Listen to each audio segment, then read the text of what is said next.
طيب. احنا بقالنا فتره مش قليله بنشتغل على كونسبت الكواليتي اوف ليرنينج.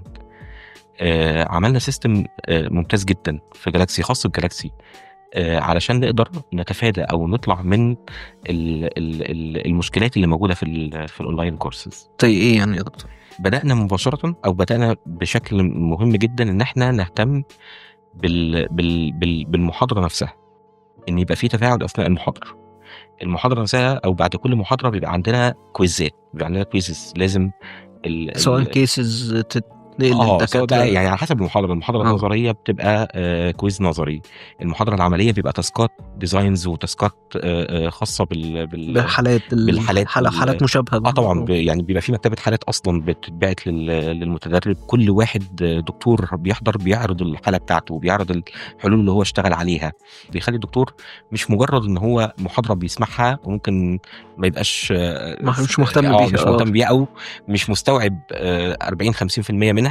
لا، السيستم اللي احنا عاملينه بيجبر الدكتور، ويعني بحط خط كده على كلمه بيجبر، الاجبار الحلو، الاجبار اللي يخلي الدكتور حاسس ان هو مستفيد، يخليه ان هو بيستوعب وان هو بيتابع وان هو بيسمع المحاضره وبيجاوب على الكويزات بعد كده، وبيعمل يعني انجاز التعبير الهوم وورك اللي بيطلب منه بعد كده. الحاجات دي كلها بتخلي المحاضره محاضره ثريه جدا، وبتخلي الكورس في الاخر الدكتور معاه بيستفيد منه بحقه حقيقي.